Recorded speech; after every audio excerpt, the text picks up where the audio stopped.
Today is Thursday, August 8th. This is Noreen Johnson, and here are the good news headlines of the day. Senator J.D. Vance has accused Governor Tim Walz of dodging his military service and misleading the country about his veteran status on Wednesday while taking questions from reporters at a campaign rally in Detroit. In response to a reporter asking Vance about Walz's attempt to frame him as a member of the elite who attended an Ivy League school, he said this: "I grew up in a poor family. The fact that Tim Walz wants to turn it into a bad thing, that I actually worked myself through college, through law school, and made something of myself, to me, that's the American dream." In regards to Walz's time in the Army, Vance said this: "I think it's shameful to prepare your unit to go to Iraq, to make a promise that you're going to follow through, and then to drop out right before you actually have to go." Vance also urged reporters to hold Walz and Vice President Kamala Harris accountable. Former President Donald Trump said during an interview this week that Democratic presidential nominee Kamala Harris is not giving interviews with the media because she is not able to answer questions about her abysmal record. Trump made the remarks during a Fox News interview on Wednesday, as Harris has avoided questions in the weeks following President Joe Biden announcing that he is not running for re-election.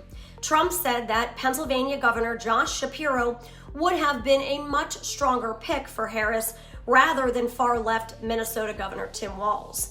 He said that virtually all of the candidates she could have picked were better than her except this one. He then said they would be debating in the near future, and that would be announced very soon.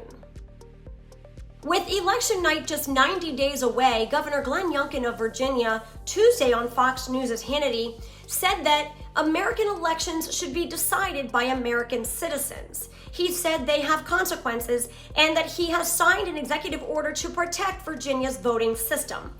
The majority in the House and the Senate are at stake. Do we want weakness or strength in the White House? He said this is not a Republican or Democrat issue. The executive order instead makes sure that all paper ballots are clean and counted accurately. Youngkin said this is the most important election of our lifetime, and if their ballot scrubbing process catches an illegal immigrant voting, that ballot will immediately be tossed out and turned over to their prosecuting attorney to be persecuted to the fullest extent.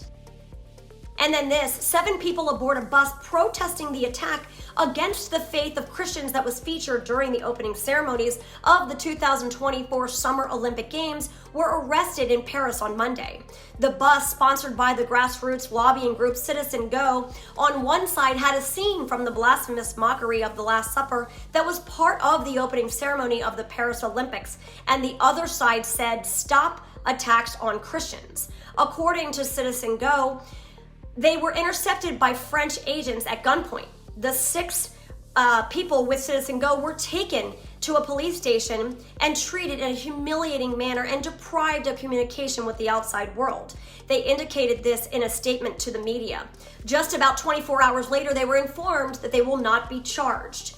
For Citizen Go, this incident is extremely serious and represents a new attack on religious freedom and on Christians, just like the opening ceremony of the Olympic Games. And then today, August 8th, marks the feast day of St. Dominic Guzman. He helped the cause of orthodoxy in the medieval church by founding the order of preachers, also known as Dominicans. The founder spent the last several years of his life building up the order and continuing his preaching missions, during which he is said to have converted some 100,000 people. He was canonized in 1234 by Pope Gregory IX. St. Dominic, pray for us.